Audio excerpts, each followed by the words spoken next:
오늘은 금요일입니다. 하나님께서 허락하신 날을 또 성실히 보내시고 또 밤에는 금요 성령 집회 현장에서 말씀과 기도에 뜨거운 밤을 보내시기를 축복합니다.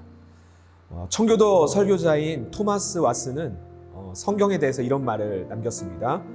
성경을 단지 역사서가 아닌 하나님이 당신에게 보낸 연애 편지로 읽으라 라고 했습니다.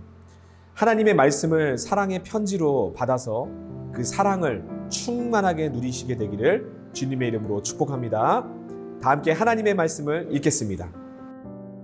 여덟째 날에 그는 흠없는 어린 순양 2마리와 1년 된 흠없는 어린 암양 1마리와 또 고운 가루 10분의 3 에바의 기름 섞은 소재물과 기름 1록을 취할 것이요 정결하게 하는 제사장은 정결함을 받을 자와 그 물건들을 회막문 여호와 앞에 두고 어린 순양 1마리를 가져다가 기름 1록과 아울러 속건제로 드리되 여호와 앞에 흔들어 요제를 삼고 그 어린 순양은 거룩한 장소 곧 속죄제와 번제물 잡는 곳에서 잡을 것이며 속건제물은 속죄제물과 마찬가지로 제사장에게 돌릴지니 이는 지극히 거룩한 것이니라.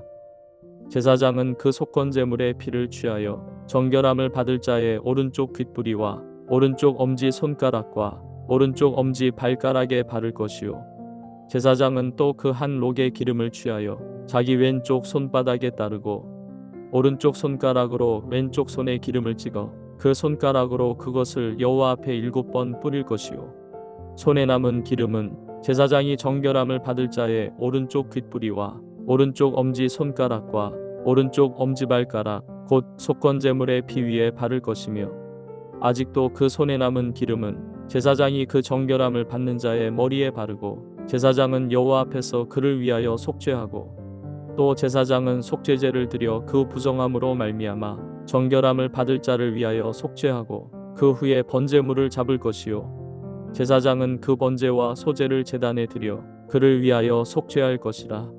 그리하면 그가 정결하리라. 오늘 본문은 나병으로부터 회복된 환자의 정결 제사 규례입니다. 나병으로부터 회복된 환자가 제물을 준비해서 속건제를 드리고 이후 속죄제와 번제와 소제를 드릴 때에 정결할 것이라고 말씀하고 있습니다. 말씀을 통해 먼저 묵상하고 적용할 것은 예배의 감사와 감격을 회복하는 것입니다. 나병 환자가 육체적으로 회복되었지만 그가 정결하게 되기까지 제사, 즉 예배를 통해 하나님과 회복되고 교제함이 있어야 했습니다. 12절 말씀입니다. 제사장은 순양 1마리를 끌어다가 그것을 기름 1록과 함께 속건제물로 바치는데 그것은 주 앞에서 흔들어 바치는 제물이므로 제사장은 그것을 흔들어야 한다. 속건 제사를 드리며 또 19절과 20절 말씀에는 속죄제와 번제, 소제를 하나님께 드리며 죄를 속한 후에 정결하게 되었습니다. 자율로 드릴 수 있었던 화목제를 제외하고는 모든 제사를 다 드렸던 것입니다. 그런데 이 예배에 중요한 사실이 있습니다. 11절 말씀에 그를 정하게 할 제사장은 정하게 되려는 그 사람을 그 제물들과 함께 회막어기 주 앞에 세운다. 예배는 제물을 드렸다고 해서 드린 것이 아닙니다. 주 앞에 먼저 서야 하는 것이죠. 정하게 되는 그 사람, 바로 예배자가 먼저 하나님 앞에 드려져야 하는 것입니다. 창세기 4장에 가인과 아벨의 예배가 그러했습니다. 하나님께서 받으신 예배는 어떤 예배였습니까?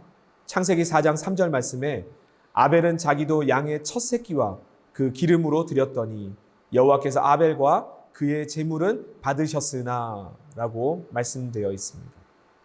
하나님은 아벨과 그의 제물을 받으셨습니다. 아벨 그리고 제물을 받으신 것이죠. 예배자를 빼놓지 않으셨습니다.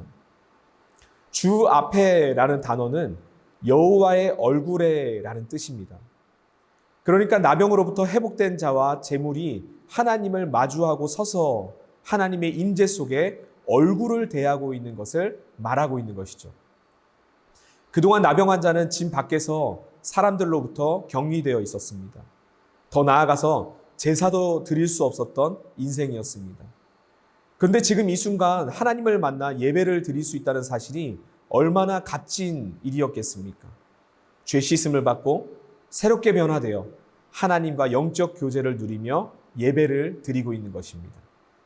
은혜가 넘치고 감사와 감격이 넘쳤을 것입니다. 우리 모두는 이러한 은혜를 입고 살아가는 성도들입니다. 죄로 인해 영영이 죽을 수밖에 없었지만 값없이 우리를 사랑하셔서 십자가로 구원하신 예수님 때문에 살아나게 되었습니다.